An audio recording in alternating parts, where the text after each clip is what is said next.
Good morning. Hey, this is Michael Babawal from the Interstate PR Home Studios. I am doing another one of these life in the world and time and business in the world and time of COVID-19, trying to bring people some information about things that are going on in the world from different perspectives. Today, I'm really fortunate and blessed to have the CEO of one of the largest chambers in the state of California, Bret Schazenbach. I hope I got that right, Bret. I know we were just going over it, but welcome and good morning. Thank you. Great to be here. I appreciate the opportunity. Oh, thank you for making the time. I know you must be really busy right now. How many members do you guys have these days? We have a little over 1,100 members right now, and yeah, it is very busy times right now these days. So, short story is many, many moons ago, I actually was the director of government affairs down for the Carlsbad Chamber of Commerce. Learned a lot of stuff, beautiful place to live, had a lot of fun. And then my wife and I had our first child. I decided to start my own company and we moved back home to Northern California. I miss the beautiful weather and living by the beach every day. But Carlsbad is a great community. I'm still in touch with so many people. And I appreciate you taking the time. I appreciate John O'Reilly too for connecting us for this. So again, welcome and thank you. So let's kind of dive right into it. Chamber of Commerce's. People think it's a networking organization, but it's really not. Could you just kind of touch base about what a chamber is and why it's so important right now? Sure. Well, I like to talk about a chamber as kind of like a hub within the community. And, you know, of course, everybody knows that the chambers interact with the business community, but we also interact with local government, public safety. We also interact with the nonprofit community and education, and they kind of all come together in and through us. And then our goal is to interface and make an impact out back to all of them. So yes, we do have networking, and that's what a lot of people associate with the chamber, like you said, but there's so much more that we do than just networking. And right now, during times like this, you kind of get to see what are all the different facets that we provide, and I'd be happy to touch on that. Sure, and I know from firsthand experience that the chambers, especially the Carlsbad Chamber, is very, very well connected with its local elected officials. And during this COVID-19 era, that's a huge thing. I can only assume that the relationship is still extremely strong. From what I hear from members that I still know, it's still extremely strong. But how is this whole COVID-19 changing the way that you guys are interacting? I'm sure it's probably way more often than normal, right? Yeah, for sure. So as you know, Michael, from experience, we have a relationship with our elected officials at all levels of government. Of course, city, then county, state, and federal. And so just as a for instance, you know, pre-COVID-19, you know, we would try to get one of those elected officials from the various levels of government to come and join us in person at our monthly government affairs meeting. And so throughout the year, we would hope to hit at each level one of those folks to come and visit us. But now in the new COVID-19, where everybody's kind of homebound and everybody's life's been turned upside down, we actually held a virtual government affairs meeting on the 1st of April this month, and we had every single elected official that represents folks in Carlsbad on the call. So we had Congressman Mike Levin, and we had our state senator and our state assemblywoman, and we had our county supervisor and our mayor all on the call to interface with people and to answer questions and to share the latest. So yeah, we are very dialed in. We're helping funnel folks to town hall meetings that those different folks are holding. Just on Monday coming up, next Monday, I have 10 of my board of directors members who are going to be on a call with our county supervisor talking about the impacts to business. And so we're facilitating all kinds of interactions with elected officials right now. Absolutely. I think that a lot of people don't realize that the chambers are so integrated with the elected officials, and it's a very cohesive relationship between the organizations, especially when it comes to business matters, right? And speaking of business matters, this has changed the business world dramatically. People are working from home. Restaurants, and tourism, which is a huge industry in Carlsbad, is being affected just in ways we've never seen. How are some of the ways that chamber members and people in those industries can really rely upon the chamber at this moment in time to find some solitude on things that are going on? Yeah, so like you mentioned, tourism is a big deal in our immediate area. Southern California in general gets a lot of tourism, and San Diego County is a hotspot. In the county of San Diego, the city of Carlsbad is the second highest generator of TOT revenue, so tourism occupancy tax revenue. And the city of San Diego is the largest. The city of Carlsbad is the second largest. Talking to the mayor earlier this week, the city of Carlsbad had projected to receive about $28 to $29 million in TOT revenue this year. Of course, that number is going to be changing drastically as the fourth quarter of the city's fiscal year has, pretty much been shut out from TOT revenue. So, and it's a trickle down. So we have the hotels, which generate the big TOT revenue, and Legoland, and then the restaurants secondarily, have a huge benefit from all those guests that are in town at the hotels. And so the trickle down to the restaurants is just catastrophic right now. And so what are we doing? A lot of our restaurants are still trying to stay open and provide takeout and Uber Eats and all those different methodologies of still serving meals. So we are in touch with all of our restaurants and finding out who's doing what, and it changes daily. Ones that started off being closed, some of them are trying to open now. Some that stayed open, finding out it's not working out, they're closing now. So we're keeping the information flowing so people are up to date on what options are there, and encouraging people to get out there and support those small businesses. I mean, restaurants is a biggie, but we have a lot of other businesses as well that are still providing services in a variety of ways. So we just want to keep the information flowing. Who's available? What can you get? And some members are stepping up and providing things at super big discounts or some things for free to help in this time. And we want to keep that information flowing too. So it's a big part of what we're doing right now. And one of the things I remember being big in Carlsbad was the biotech industry. Life Technologies is headquartered in Carlsbad, and that's the big one. But there are other Genentech, that type of stuff, are right in that area. They were chamber members when I was there. I'm assuming they probably still are. They've got to be swamped and busy, and maybe even looking to hire people this time. Is that a fair assessment? Yes and no. So Life Technologies, which is now Thermo Fisher, they are involved in making test kits for COVID-19. And so they're very busy. Their name's been in the news quite a bit. They're not hiring, but they are, still super active.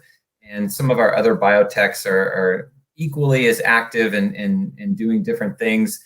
But I wouldn't say there's a mad rush to hire people right now.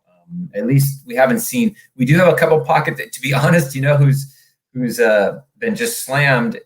And this is possibly a newer company to when you were here, Michael. But Walmart Labs. Walmart Labs is the e-commerce backbone for Walmart.com, and so they are just slammed right now, as you can imagine, as people move all their shopping habits to virtual, and so all the e-commerce stuff is going through the roof. So that's a company that's having a big uptick right now. But there's some others too.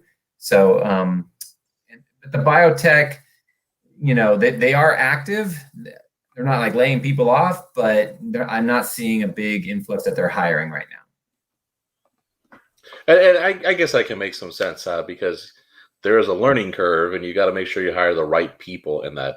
It's interesting to hear though about the Walmart. I know here in Sacramento we have a huge Amazon distribution facility, and I think a lot of people don't realize that Amazon actually distributes for about 90% of their distribution is for small businesses like our members of the Carlsbad and other chambers of commerce. Absolutely. And you see all those things online about how, oh, don't buy from Amazon because if you're supporting this major company that doesn't support the Little League team, and it's really not true. I mean, there's tons of businesses.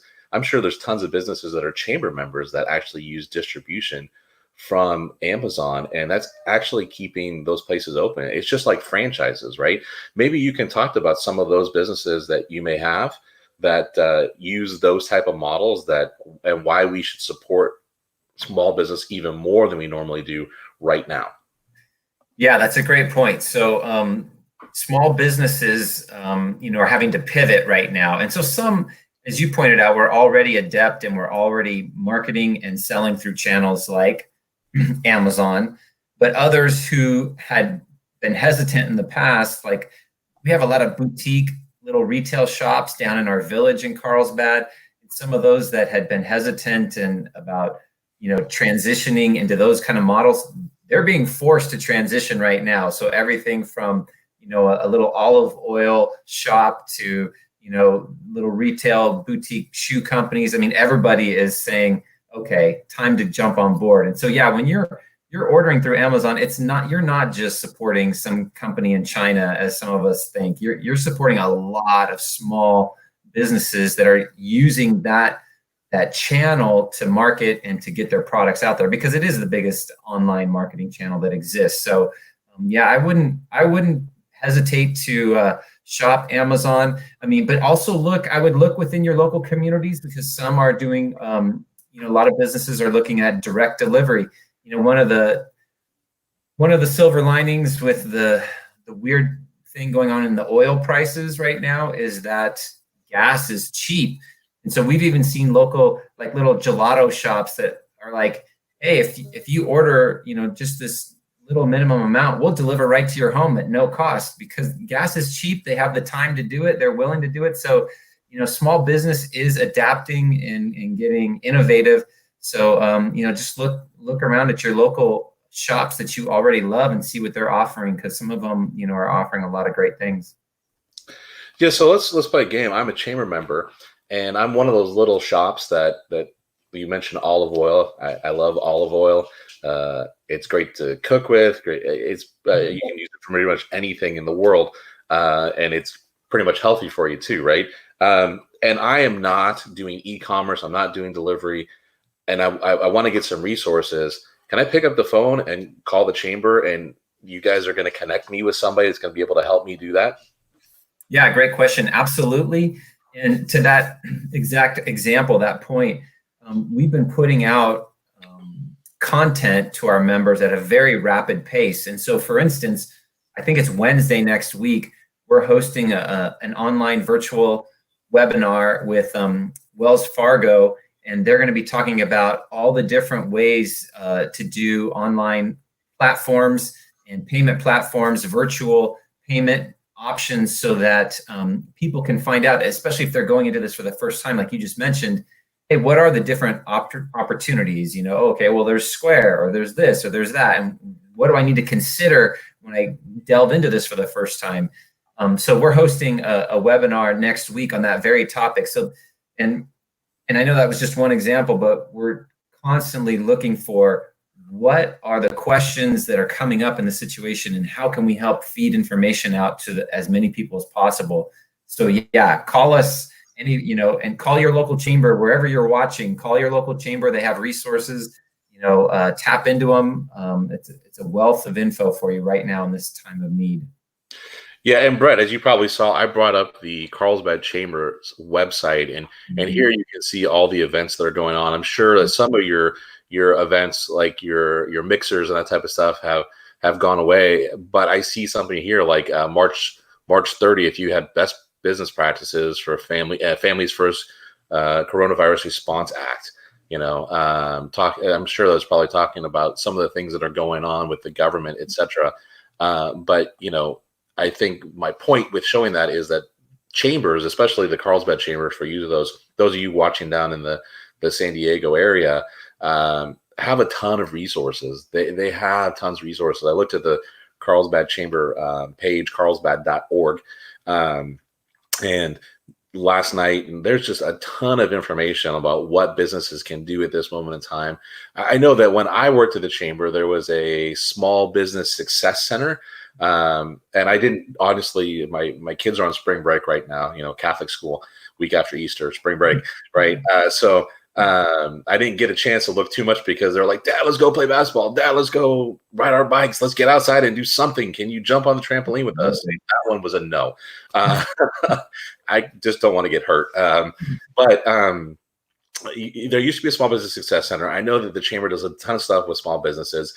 The CARES Act, right, allows for some small businesses to get loans through the Small Business Administration. There are a lot of steps to go through to get it. How is the chamber helping its members at this time with those loans? And what are you guys doing past the website to be able to answer questions for customers and for members who have a help with that at this moment in time? Because I can see it. I have a lot of small business clients, and they're struggling at this moment. They're really, really struggling trying to stay afloat. I mean, fortunately, I'm in public relations now, and this is crisis management time for everybody, and I'm busier than ever.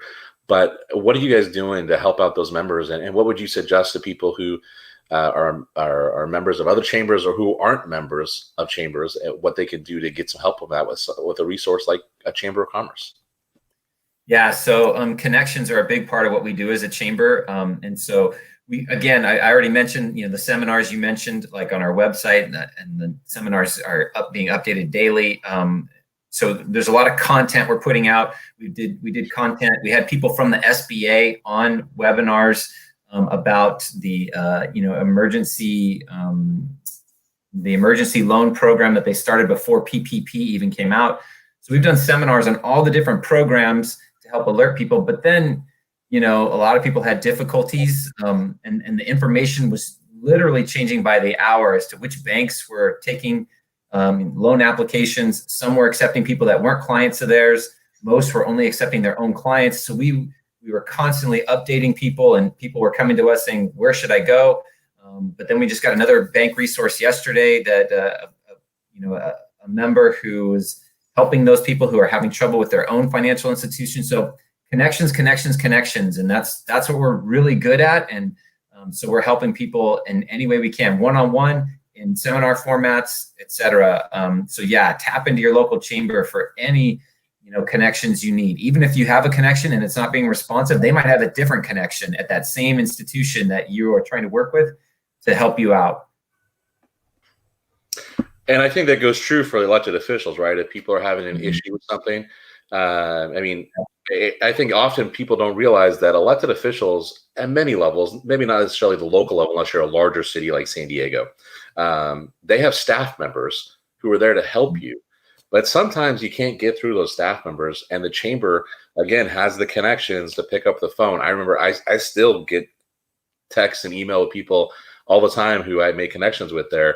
And they, as a chamber, you guys have that connection to pick up the phone and call somebody on their personal cell phone and say, hey, we got a member that's really having a problem right now. And we saw that, just a quick example, and this is just one because there's several, but a little example when this thing first hit and restaurants had to close and just go to curbside.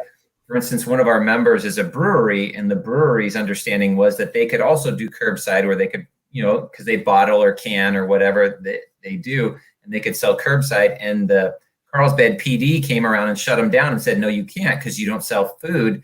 And the order from the county was specifically only for food institutions. So we went directly to the county and said, hey, you've got to clarify this, and because the ABC is allowing it, but you're not.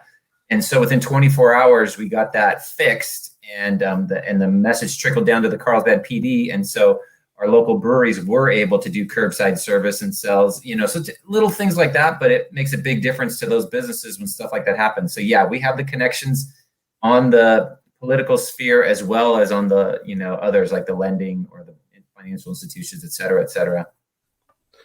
Yeah, I think what people don't realize is that chambers, as we've talked about this earlier, right? And I just want to reiterate this, that chambers really aren't just there to connect you with somebody with a business. If you want that, there's networking groups out there. Chambers are really there for so many different things, the advocacy, yeah, the networking, but also in times like this, helping you keep in business with resources, with tips, with town hall meetings. I can only assume, I mean, when I worked for the chamber, social media was just starting to get popular and people were just starting to use it. I can only imagine that you guys are really utilizing those resources right now, and that your team is probably, while working remotely, probably getting a lot of stuff done and still available.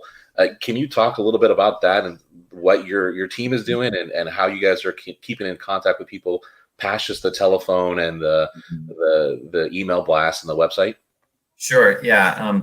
So we are keeping, we are combing through everything that comes across our email inbox to keep the resources up to date on our website for COVID stuff.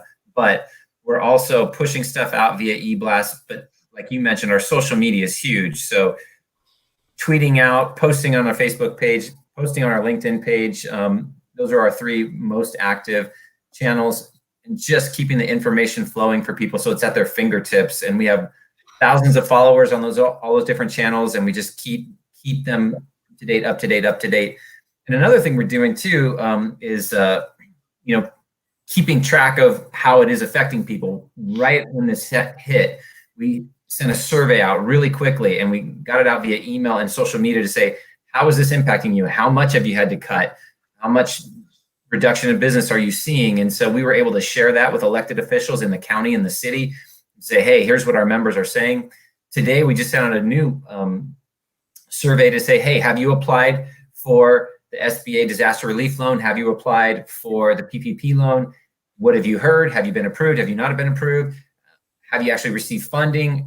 How long did it take to get it? And so we're trying to keep up with what's actually happening on the street, on the ground level, so that we can share that with folks. Because a lot of times people are a little bit removed from what's really happening, and we want to keep them up to date on the truth. For sure. I mean, I think it's a great point, and is that if you really want to get the news, the real news, reach out to the organizations that have their hand on the pulse, if you will.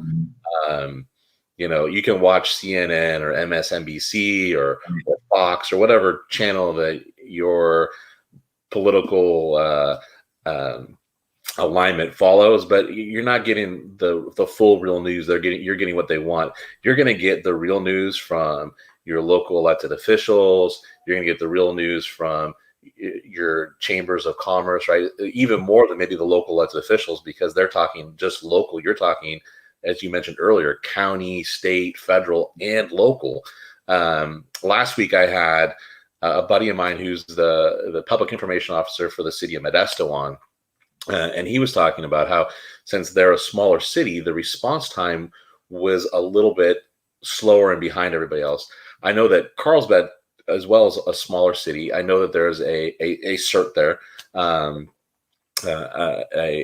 emergency response team, and last I knew, the chamber still had a little bit of a connection to that. How was that mobilized, and what is it doing? And also, what does testing look like for COVID-19? And how are your business members working with CERT to kind of get some of these things moving forward? So we have a phenomenal relationship with our emergency response team in the city of Carlsbad. A few years back, I want to say maybe 8 or 10 years ago, we formed something called the Ready Carlsbad Business Alliance, and it was a collaboration between the city and the chamber, and specifically to help businesses be prepared for to get disaster preparedness as a main focus for them. And 5.5 years ago,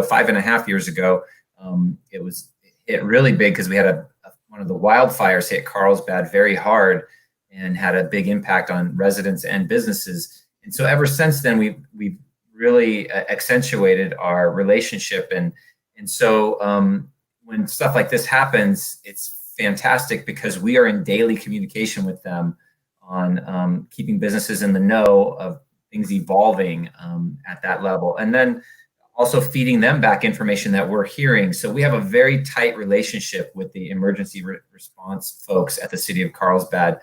As far as testing goes, our part of San Diego County has not had a massive impact, thanks be to God, so far in terms of positive cases. And the county of San Diego in general is doing a pretty good job if we're to compare it, say, to some other major metros. So thankfully, it's not like we're seeing, our most local hospital here, Tri-City, has not had to deal with a major influx yet. The surge that a lot of people were preparing for hasn't hit, and that's a wonderful thing. That means we are flattening the curve, and we are seeing the positive effect of social distancing. But the readiness is still there, and everybody's still on high alert, and so that's all good.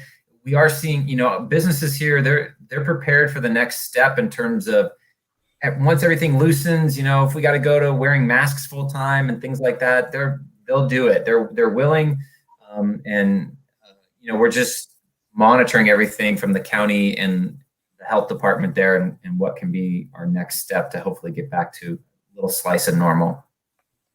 Yeah, you talk about steps, and earlier this week, I think it was Monday, and then again on Tuesday, Governor Newsom came out with his 6-phase plan. Said we're in phase 2. That means there's 4 phases past that. And all indications are that phase 2 isn't really going to go away to phase 3 until probably late May, early June. And a lot of people in the business community, a lot of people just in the community in general are saying, well, let's just keep those who are at risk and not feeling well at home and let everybody else go back to work. And I know that's maybe a pie in the sky ideal thing. As the CEO, the president and CEO of the 10th largest chamber in the state of California, what would you say to people who have this kind of like, we need to get back to work. Let's go back to work. I mean, where's the balance in there? And what would you tell those people at this point in time about let's get back to work? Yeah, so I think your word balance is the perfect word. It's going to have to be a balanced approach. My wife is actually a nurse, and she doesn't work in the ER department, so she's not that level of the front lines. But being a nurse and working in San Diego at one of the hospitals, and in full disclosure, she works in the happy part of the hospital. She's in the mother-baby side. But, they've had to prepare as well for the influx of any COVID positive moms who are coming in for delivery. So I'm keenly aware of the frontline folks. And on my board of directors, I mean, you remember from back in the day, we have 2 big healthcare institutions on our board of directors. And at our board meeting just this week, our virtual board meeting, they talked about the need for staying vigilant on these practices. The practices are showing positive effects, but we got to stay vigilant right now. And we don't want to get into a situation where we inadvertently cause a rebound. So, but as you said, the balance, and the president's talking about this too. I mean, we can't stay shut down forever. So as the governor's plan and others go to next steps, we'll be right there helping businesses navigate that and saying, here's what you can do. Here's what they're saying you can't do at the moment. We have to look at next steps soon though, because, businesses are hurting badly and livelihoods are hurting, and the federal government does not have a limitless supply of money to keep putting out there. It's not going to, just keep adding more and more. That's going to run out. So we have to get back to something soon, but your word balance is the word, and it's going to be a little bit of trial and error, I think. But at some point we got to reopen some of the doors. Yeah, and I want to be conscious of your time. I don't want to take a lot of it because I know you have 1,100 members and probably about 800 of them trying to get a hold of you. But I want to ask you just a couple more questions if you've got the time for it. Sure. We talked about balance, right? And looking at balance as we move forward into Governor Newsom's phase 3, 4, 5, 6, right? But there's also a work-life balance, right? I know from some of our conversations and some of what John's told me, you're a father, you're a husband, you're also a man of faith, just like I am.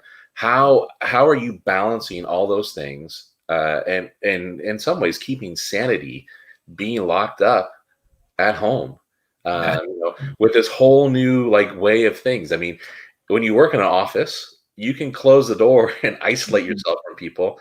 When you work at home, I mean, my kids have popped their head in here twice. Fortunately, they're quiet, but they've popped their head in twice to see like who's dad talking to. How are you dealing with that? And how's this affecting you on just kind of a personal and mental level? Yeah, great question. So we have a house full. I can just say that because of the whole shelter at home thing. So one of my young adult sons works for Qualcomm down in San Diego, and they were one of the first ones to send everybody home to work remotely. So thankfully, he's working. It's not like he got laid off. He's working from home. So we set up a workspace for him. And then one of my sons is in college, and they got sent home. So now he's studying from home. My two younger ones also they're school age still. One's in high school, one's in middle school. So they're doing schooling 100% from home. And so I got set up in the very back of the house in the master bedroom. And I do have to admit, I closed the door, and most of the time it stays closed. But I mean, the positive part of it is it's pretty cool, like to go have lunch with the family and get to see them on a little bit more interactive basis than when I was going into the office every day. So I have been able to kind of carve out a little bit of space, which is necessary, but especially for like things like this. But it is kind of nice though to have a little bit more interaction as well, and have that going, and not have the drive time that I would typically have from the office. So trying to look at the positives that are created by this new reality we're dealing with, and balance them that way. For sure, it's a difficult balance, right? The real difficult balance. But as you said, I think it's helping a lot of people right now. I get to have lunch with my kids every day. Normally, I just get to pick them up from school and help them with homework. And I'm blessed to be able to send my kids to Catholic school. And here in the Diocese of Sacramento, they didn't miss a beat. I mean, we went home on March 13th and got the message that they would not be back in school until I think it was like the end of March. And my wife and I were like, yeah, that's not happening. But they have had work every day. My fourth grader, my oldest, he's got like 4 or 5 hours of work every day. Just sits there on his Chromebook and does work. My two younger ones have worked like 3 or 4 hours every day. So it's been an interesting balance. And you mentioned education earlier, and I guess we really didn't touch on that. But now that we're talking about that a little bit on a personal level, having a college-aged student at home, how has that been a struggle for that son, if you don't mind talking about it a little bit? And where has it been a struggle for you and your wife too, trying to support him learning? Because everything at that level has got to be online. He's probably sitting behind a computer 8, 9, 10 hours a day. And that's just not what college students are used to. They're used to be able to walk around campus and go and do things and have fun with friends and interact. How is that struggle going on in your house right now? Yeah, it's been a little tough for him. It hasn't been too bad for us. I mean, we set up his own space for him, but some of his classes are doing Zoom type of interactions like you and I are doing right now. And some are, approaching it a little differently. But he's actually in the seminary here in the Diocese of San Diego, so down at USD. And the part that he's missing is the camaraderie with the other seminarians. So they're trying to do like evening prayer together via Zoom, a couple times a week. And so they're trying to use these technology channels in order to keep that camaraderie and that fellowship and that support, of each other going. But it's hard. It's hard. He's antsy. He would love to be able to go back and actually be there in person, because as we all know, this is different. Now, he's a family kid. He loves our family, and he's a big part of our family. It's not that, but being around a group of your peers that are focused on a certain objective in terms of as seminarians are, that's just a different reality. So he's doing his best to take personal time every day, separate from the mayhem here in our house, because it is there's 8 of us here and 7 are young adults or older. But so he's looking for that personal slice, and then he's trying to connect with the technology, with his fellow seminarians, and with his classes. But it's a bit tough. Well, that's awesome that you have a son that's a seminarian. Thank you so much. As a strong Catholic myself, I know there's a real need for priests and the vocations, especially right now. In fact, last week I spoke with a priest friend of ours who's been a spiritual advisor of mine for several years now, who's actually in Rome. Was in Rome when this broke out. He's a professor at St. Mary's, and he was telling us about his story and how this has grown his faith. And it sounds like maybe that's the same thing with your son as well. It's helping him grow in his faith and really find out if he's made the right decision going into seminary. So that's awesome. Bret, I really want to be conscious of your time. I thank you for taking this. Is there anything else that you wanted to say or get out there that people might know before we sign off, so you can get back to doing what your real job is? Yeah. I would just encourage people to tap into their local chamber. It's a phenomenal resource. If they haven't done it in the past, now is a great time to tap into it.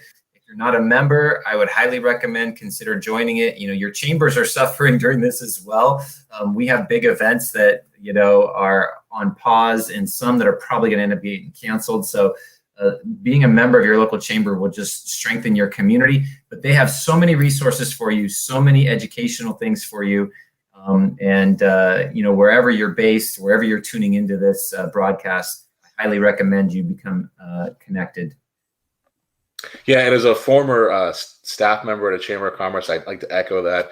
The chambers and their staff are great people, very hardworking, and they're really there for you, to do stuff for you and for your business. The chambers are nonprofits, but nonprofit doesn't mean you don't make money.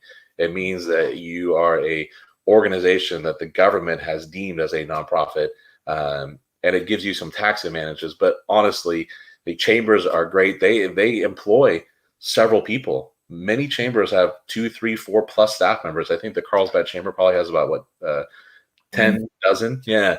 So I mean, you're talking people that are helping keep other businesses floating, and it's a nonprofit. Right. Is also a business. Let's not forget that they have a budget, they have all these different things, and in the chamber sense, they have a board of directors that they have to report to. So I echo that. Join your local chamber of commerce if you can. Look them up online. Hey, even if you don't live in the Carlsbad area, business on the Carlsbad area, it doesn't preclude you from joining the Carlsbad Chamber of Commerce. I can attest that they are a great organization, great people. I don't think anybody that I think Edgar came back and is working with the chamber. Excellent graphic designer, really good guy. And it's just a testament to the type of people that are really there and that are working for chambers. They wear their hearts on their sleeve for their members, and it's something you should really do. Bret, I really want to thank you for taking the time today. Like I said, I know you're probably really, really busy. I feel blessed that you were able to pencil me into your calendar. I wish you and the chamber and all of your members the best of luck. Again, it's amazing, and I will pray for you and your family and your son who's in the seminary as you move along. And again, thank you so much for taking the time today. Thank you, Michael. Really appreciate it. My pleasure. Have a great day. You too. And